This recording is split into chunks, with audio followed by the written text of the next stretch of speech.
नगर के पास बरगद के पेड़ पर एक घोंसला था जिसमें बरसों से कौवा और कौवी का एक जोड़ा रहा करता था। दोनों वहां सुखी जीवन व्यतीत करते, दिन भर भोजन की तलाश में बाहर जाते और शाम ढलते हुए घोंसले में लौट आते। एक दिन एक काला सांप भटकते हुए उस बरगद के पास आ गया। पेड़ के तने में एक बड़ा खोल देख वह वहीं निवास करने लगा। कौवा कौवी इस बात से अनजान थे। मौसम आने पर कौवी ने अंडे दिए। कौवा और कौवी दोनों बड़े प्रसन्न थे और अपने नन्हे बच्चों के अंडों से निकलने की प्रतीक्षा कर रहे थे। लेकिन एक दिन जब वे दोनों भोजन की तलाश में निकले तो अवसर पाकर पेड़ की खोल में रहने वाले सांप ने ऊपर चढ़कर उनके सारे अंडों को खा लिया और चुपचाप अपनी खोल में आकर सो गया।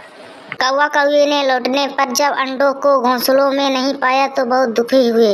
उसके बाद से जब भी कौवे अंडे देते सांप उन्हें खाकर अपने भूख मिटा लेता। कौवा कौवी रोते रह जाते। मौसम आने पर कौवे ने फिर से अंडे दिए, लेकिन इस बार वे सतर्क थे। वे जानते थे कि आखिर उनके अंडे कहाँ गायब हो जाते हैं।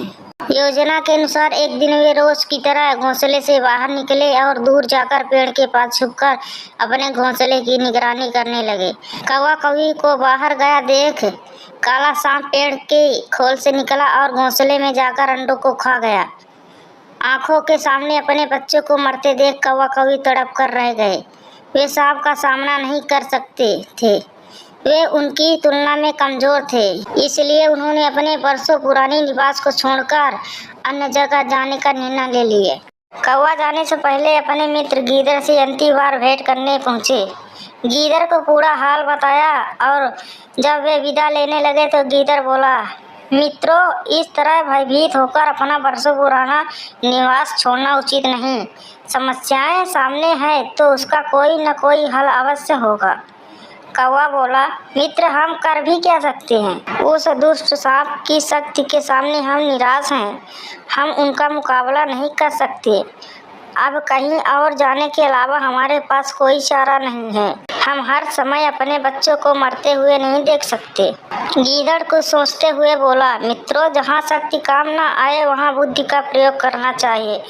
यह कहकर उसने सांप से छुटकारा पाने की योजना कौवा कौवी को बताई। अगले दिन योजना के अनुसार कौवा कौवी नगर के सरोवर में पहुंचे, जहां राज्य की राजकुमारी अपने सखियों के साथ रोज स्नान करने आया करती थी। उस दिन भी राजकुमारी अपने वस्त्र और आभूषण नदी किनारे रखकर सरोवर में स्नान कर रही थी। पास ही सैनिक निगरानी कर रहे थे। अवसर पाकर कौवे ने राजकुमारी का हीरो का हार अपनी चोंच में दबाया और कांव कांव करता हुआ राजकुमारी और सैनिकों के दिखाते हुए ले गया। कौवे को अपना हार ले जाते देख राजकुमारी चिल्लाने लगी। सैनिक कौवे के पीछे भागे। वे कौवे के पीछे बरगद के पेड़ के पास पहुंच गए। कौवा यही तो चाहता था। राजकुमारी का हार पेड़ के खोल में गिराकर वह उड़ गया। सैनिकों ने यह देखा तो हार निकालने पेड़ की खोल के पास पहुंचे। हार निकालने उन्होंने खोल में एक डंडा डाला। उस समय सांप खोल में ही आराम कर रहा था। डंडे के स्पर्श पर वह फर फैलाए बाहर निकला। सांप को देख सैनिक हरकत में आ गए और उसे तलवार और भाले से मार डाला। सांप के मरने के बाद कौवा कौवी खुशी खुशी अपने घोंसले में रहने लगे। उस वर्ष जब कौवे ने अंडे दिए तो अपने घोंसले में सुरक्षित थे।